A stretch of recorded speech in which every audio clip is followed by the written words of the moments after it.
All right, friend, we are live. We're doing it again. It's so good to see you. This is awesome. I love it. I get so excited knowing that it's our week to do a show. I know. Me too. Me too. It's so good to see you. And I am so excited about this conversation today.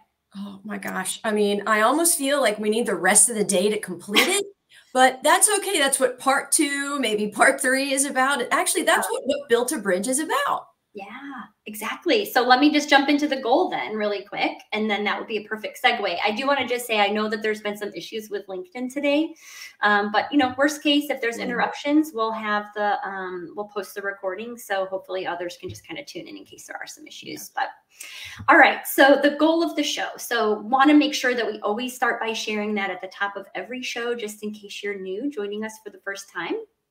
But ultimately, the goal that we've designed is this. We want to bring people with different backgrounds and unique experiences together to build bridges that connect all the minds. So Christine is a life coach for women. I myself, Colleen, am a fractional chief well-being officer to small businesses. And united, we offer different perspectives on wellness, culture, and life fulfillment, both at work and in our personal lives. And what we really want to do is we want to share necessary and sensitive stories that evolve around these topics and invite you to open your mind in order to connect with all the minds. Awesome. Turn it over to you, friend. I love that. I love that. So, oh my gosh. So as we already kind of went through, today's show is intense. We have so much to talk about. We have so many feelings around it.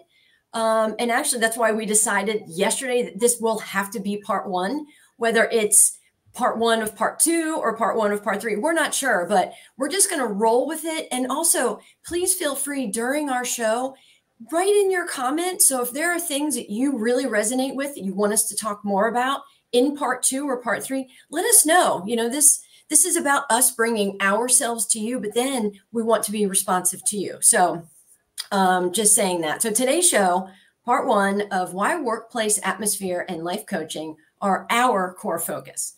And it's particularly special to Colleen and I because our career choices are a choosing of passion and deep care for each one of us. We have both arrived at our place in the present due to broken promises and turned cheeks in the past, as well as influential mentors and positive life lessons. So our upbringing and career histories are vastly different, yet they're ironically similar. And we keep learning this as we go on. So really, this is one more color in the crayon box as to why we founded We Built a Bridge. It's the different, it's the challenging, the triumphant, and the belonging that's behind the passion Colleen and I individually bring to the work we do. Wow, I feel like that was a bit heavy. That was amazing. So, on that note, and right before we get into the juice of it, we must go to our show opening icebreaker. And Colleen, you ready for it? I'm ready. I'm excited to share.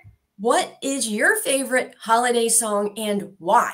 Okay. So my favorite holiday song, and I actually had to Google it last night because I can hear it playing, but I just couldn't think of the darn name. It is Feliz Navidad. Yeah.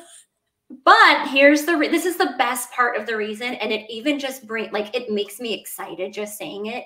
Every year when we were kids, and I actually even watched it last year because I had not watched it as an adult in so long, we always watched Christmas Eve on Sesame Street.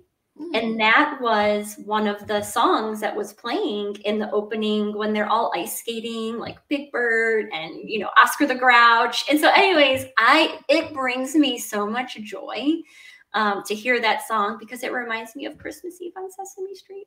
Oh, isn't that awesome? And I love how these memories are pulled from our childhood, right? These times in our life that we were living a fantasy. I mean, it was just magical. The holidays were magical. They still are, but in a different way now as we're adults. All right, your turn. What's yours? Okay, so my favorite holiday song is Sleigh Ride, and very particularly by, I believe it's Johnny Mathis. So, those of our age group will really identify with Johnny Mathis. I mean, I can even see the album cover. I think he's like laying on his side on snow and he's got his, head on his hand or something. But, oh my gosh, this song is so fun. It's so energizing. and I just want to have it on replay. Mm-hmm. So Yeah. it keeps going and just makes me feel so, so happy. So Sleigh Ride by, oh my gosh, I just forgot his name. That's okay. It's just a part of life. Yes, that's right. It is. It is. So yeah. So when we finish our show, I think I'm going to have to go play it. Yeah, I'm going to play your song too. But but I want to encourage you to watch Christmas Eve on Sesame Street. So go ahead and report back tomorrow. Awesome recommendation. Listeners, do it. All right. So let's jump in. You ready? So let's dig into when you were younger, Colleen, right? And when you now, upon reflection in your adulthood, when did you notice that the work that you do today is a reaction to what you experienced in your younger and impressionable years? Yeah.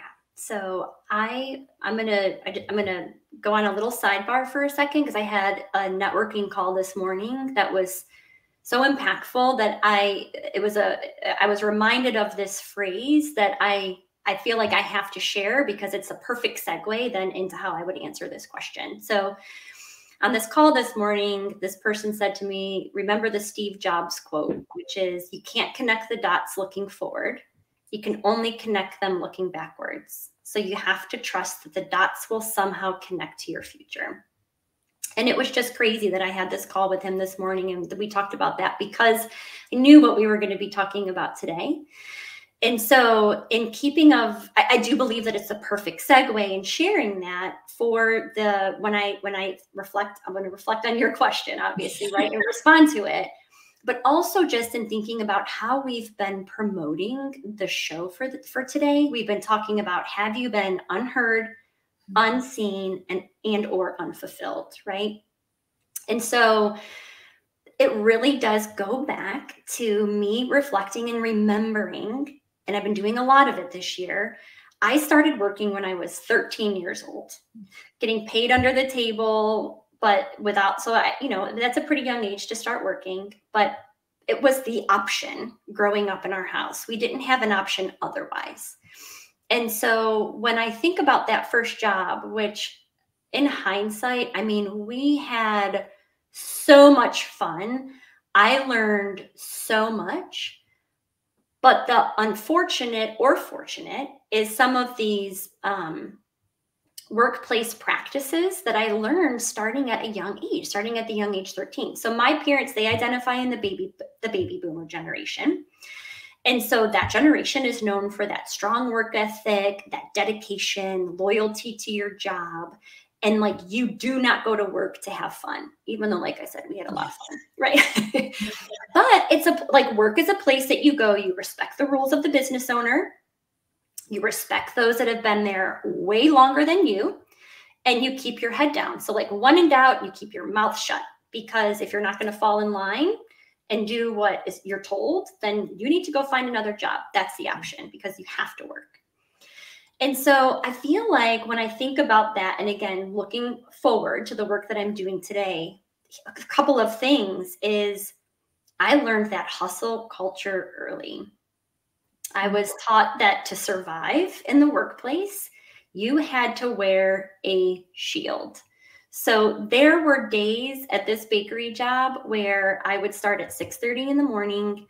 They closed at 7. My shift would typically go till 3. We didn't have lunch breaks. We were running around like maniacs. If somebody yelled at you, you couldn't show emotion. It was work. I would go in the freezer, cry, compose myself, and come back out, right? So throughout that process, I'm unfortunately like learning that in order to survive in the workplace, this is what you have to do. You don't question, you don't talk, you just keep going because it doesn't belong to you. And it's interesting, even then, if I were to then take this even like one step further after the bakery, I think about, because I worked, I mean, in hindsight, when I think about this, I think I came out of college already burned out, because I worked from 13 until I then got my quote unquote real job out of college. But I think about, unfortunately, some of those experiences that you learn early being a woman in the workplace. And that conversation can really go in two different directions. The direction that I want to take it is the unfortunate one that sometimes women can be each other's worst enemies in the workplace, right? And so that was also something that I learned about, you know, in the workplace, that you can be burnt. That's the word that was used in our family. You can be burnt if you share something too personal that could then be used against you as almost like a tool that's hung over from a power standpoint to make or break your career. And to me, so like, I'll just kind of pause there because I want to get your reactions and your reflection. But when I pause there, I think, holy smokes, none of that is okay. None of that was okay, right? Those are all, I don't think that served anybody. I think you can remove generation. I don't even think it served the generation at the time, right? And so again, when I kind of like use that reflection to then fast forward to where I am today, unfortunately, a lot of those practices still happen. A lot of those, right? Because we're afraid to talk. And and I respect that there's a level of vulnerability that we should all kind of understand what that means for us. But I do believe that there is such a big opportunity to think through some of those practices and what was maybe missing to then in turn better it going forward, to make it easier. So that's how I would answer that question of like reflection from kind of childhood learnings, because that's when I started working. But I'd love to now ask you whether it's a reflection on what I said, or if you want to just jump right into how you would answer the same question. Oh my gosh. Well, I might even go a little bit more personal, because, all right, so here are the three main topics, right? So upon reflection, looking back to my childhood, how it shaped to where I am now is, one, I'm a middle child. Yep, I'm going to go there. Middle child syndrome. Also, being engaged in team sports. Mm-hmm. And then the third is the fact, and I think this feeds a little bit into middle child too, is that I really didn't feel like I belonged. So from a very young age, which I just realized this in preparation for the show, that from a young age, I felt like I didn't belong. Mm-hmm. So to take middle child, right? So most middle children are the peacekeeper. They're the ones that perhaps aren't getting as much attention. And these are not facts, right? So this is not scientific measurement here, but a lot of people feel this way. And so I like to honor emotions than necessarily facts. So, so I had that kind of writing for me and against me, right? So if you take the positive and the negative, and then team sports, I played team sports from such a young age, and I couldn't have felt more like I fit than when I played team sports. It was that nothing was about I. Everything was we. We won together. You can only be as strong or not as strong. Notice I didn't say weak. Strong or not as strong as your best or not as strong player. Everything is done together. And I love that. It came so naturally for me. There was nothing I loved more than celebrating my teammates, not even necessarily myself. So then going into wearing a mask, feeling like I didn't belong, it was so important for me to feel like I belonged in the future. And it really took until so many years ago until I got there. So it made me think, all right, I spent about 20 years in marketing and advertising and sales, right? Even back to my first job essentially was sales. And talk about fitting a square in a circle or vice versa, square peg, however you say it. I mean, it never fit, but you know what? Like you said, you go in, you put your head down, and you earn your pay so you can pay your bills, and that's what I did. But wearing that mask got so tiring, and I started speaking up a little bit more, offering suggestions at work, and guess what? Nope, I was denied. So it just fed into the middle child syndrome of trying to be the peacekeeper, not competing, and overall being in a career that made me feel unhappy. But one of the things that I think is so important, Colleen, is we're talking 20 years, 2 decades of having leadership, working with people as, who were my mentors, et cetera, et cetera. And not one of them focused on what I had to say and what I really and uniquely brought to the table, other than the task at hand. Mm-hmm. So even though when it would come time for commissions and people would want to say, hey, team, great job. You know, you're awesome. You're always hitting your number. I'd say, well, I'm not doing it alone. We are a team. I have, you know, an admin that's taking the ads and mapping them and this and that. And it's like, well, okay, then you want to share your commissions? It's like, wait a second. This is not going in the direction I think. And so it just made me really think about the lack of culture within these organizations that we're not looking out for my better interest, my best interest, which ends up feeding into the success of the company. Because the better I feel about myself and belonging, the more blood, sweat, and tears I'm going to put into my role. And it's so disappointing to realize that now. So I know we want to kind of go over to leadership, but I want to just make one quick comment. I love what you brought up. You actually are giving me like an in the moment reflection and an in the moment aha. When I think about your comment that you just made about being a middle child, right, and not really feeling, it's kind of one of those things that comes with being a middle child, that feeling of not really belonging. You're just sort of out there like doing your thing, right? And when I think about myself in the workplace, I follow the rules, but at the same time, I march to the beat of my own drum. And to me, that almost catches me off guard. How do you do both of them, right? So I'll be safe enough to not get in trouble, to not lose my right to still like check the boxes. But the way I'm going to march to the beat of my own drum is I am going to advocate for more. I've always been able to, and I think this also kind of comes from being a middle child, because we're always sort of on the outside looking in.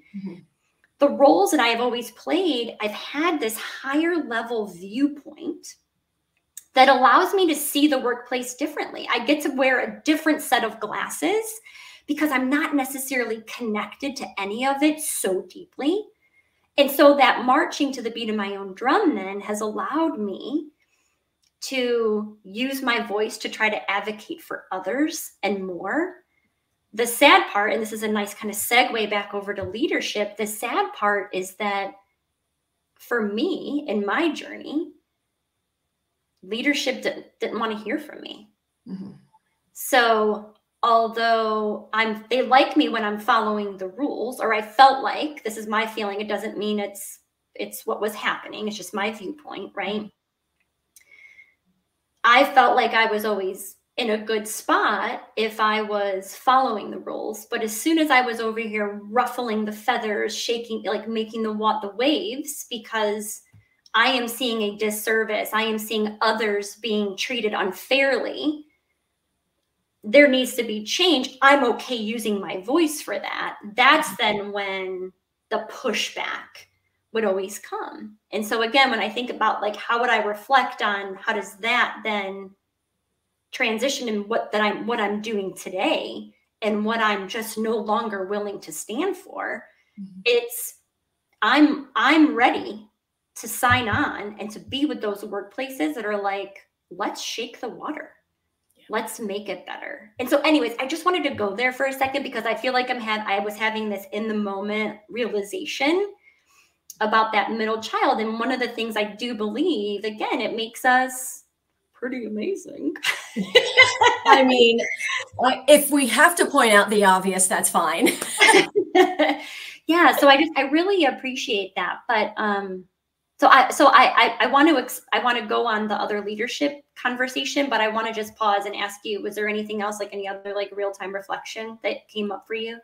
Well, you know, I started to touch on it a little bit, and where I talked about how disappointing it is for me current day to what I didn't have or the opportunities I wasn't given.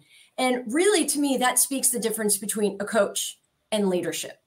And that is truly what swayed me so much to open my eyes to say, I don't have to live this way anymore. I can improve my life. Because first of all, the positive self-talk has to come into the conversation versus believing that nobody's listening to me, my ideas aren't of quality or value, and to really put that value on myself and say, there is more just because you're lacking doesn't mean I have to be lacking.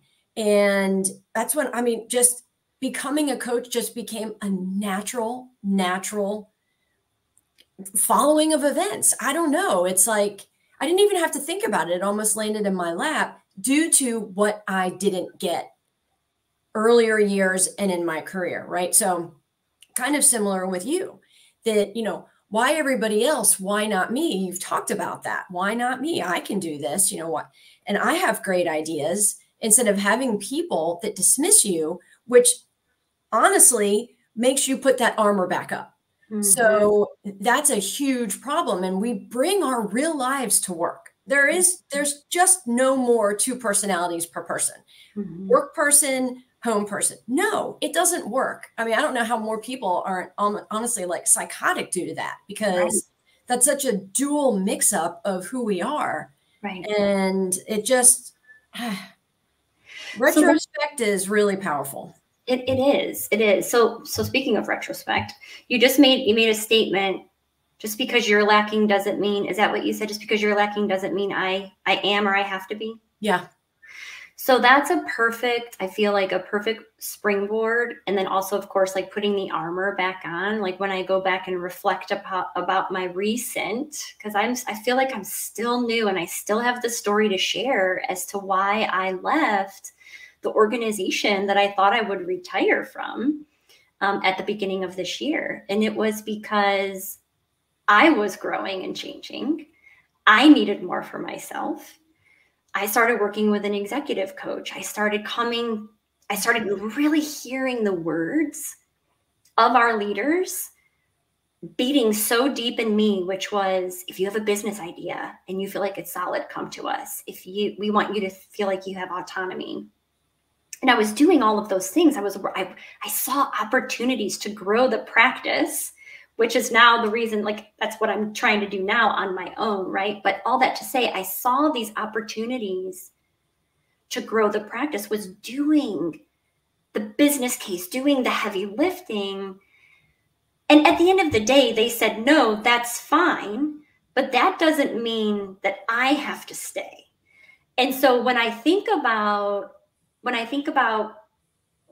because some might say, oh, well, just because you come with the business case doesn't mean they're going to say yes. That's totally fine. Mm-hmm. You don't have to say yes. I get that. Big risk, financial, and I get it. Cool. Those decisions that you made are okay. But I had to make this choice of, am I going to ride this wave and just enjoy the paycheck? Or am I going to take the risk and truly try to better what I don't feel is happening for myself, let alone other people in the workplace? And I did feel like I had a solid opportunity that was there.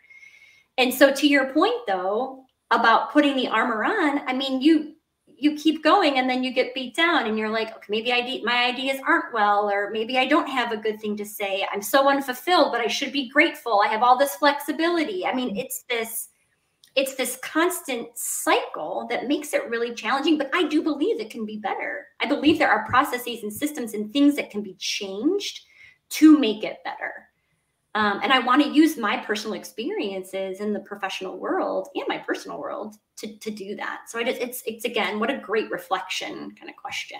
Yeah. And I mean, I love how you kind of brought that full circle with the negative self-talk, but yet being beaten down, which reaffirms your negative self-talk. So I heard something the other day, and it is so simple of a sentence of simple words, but it just was like, holy cow. And the sentence is, the skill of emotional self-control is perhaps the most valuable skill you can ever acquire. Mm. So the thing is, and these are things that I work with my clients about, and it's self-worth, it's self-confidence, it's knowing how to process the emotions when they come up, because it all starts with how we think. We don't even process that thought. That is a minuscule, immediate process that comes up due to our trigger. So everything that we think is a habit. It's a habit. It's not something that we sit down and think about. and then come up with a thought. No, it's immediate. It happens. Our brain is chemically reacted to it. And then from that thought process, we move to the emotion. So based on that thought, we then develop an emotion around that thought. Well, here's the thing. Because that is an immediate chemical thought reaction, most of it may not even be true, right? Because if it's a trigger, it's coming off of when we were younger. And just to stay on course here, this is kind of going into affirming, reaffirming negative self-talk, right? So, here we are, we bring ourselves to work and we think, I'm terrible at presentations. I'm not good at them.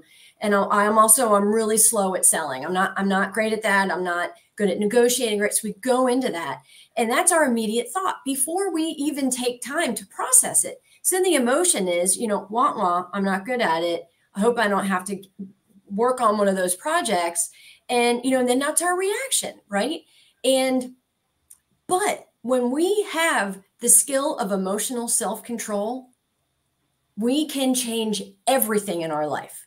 It changed you, Colleen. So you said you started working with an executive coach, which doesn't surprise me of your pivot, because you at that point were more aware of your emotional self-control. You were like, wait a minute, they're saying these things, they're saying no, but I don't have to.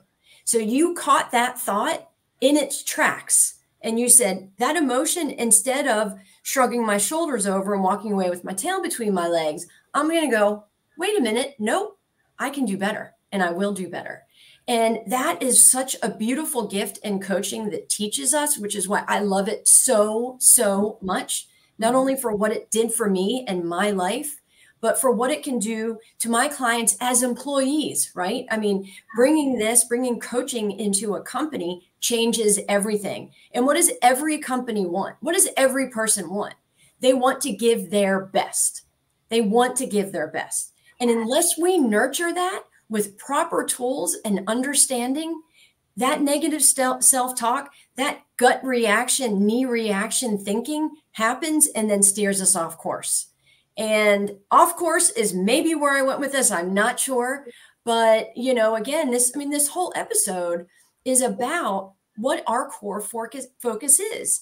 And companies that invest in their employees will 100% have higher retention, have more engaging employees, and the likelihood of higher success, it's got to be through the roof. There's no way. It's, a perfect quick example is it's like renting an apartment, right? You rent an apartment, you have to pay rent on it. You pay for it every month. So that would be the employer paying for the employee. Well, if they have to do more than important to invest in that apartment. So if they're not nurturing that apartment, then they're just throwing money away, and that, the person might leave after a year. But I went a little too far with that. We only have 2 minutes, and I know we like to honor time. And this is why this is only part one of many parts of this conversation. Yeah. So do you want to wind us down? Absolutely. So, all right. So as we've already prefaced, this definitely is part one of why workplace atmosphere and life coaching are our core focus for Colleen and I. And, please put your comments in. What resonates with you? What are you passionate about? What did we not talk about today that you feel has affected your life as you, in retrospect, look at where you are today? Did we touch on points that are sensitive to you? Did we get there? So our next show, of course, we are every other week, will be December 28th, Thursday, from 12 to 12:30 p.m. Eastern time. You can sign up anywhere. And personally, I would like to wish everyone a wonderful holiday season. And don't forget to put Sleigh Ride on repeat. And Feliz Navidad. And Feliz Navidad, yes. Great. Thank you, everyone, for joining us. Christina, it was so good to see you. I'm so excited to continue the conversation on the 28th. Absolutely. Thank you. Bye, everybody. Bye.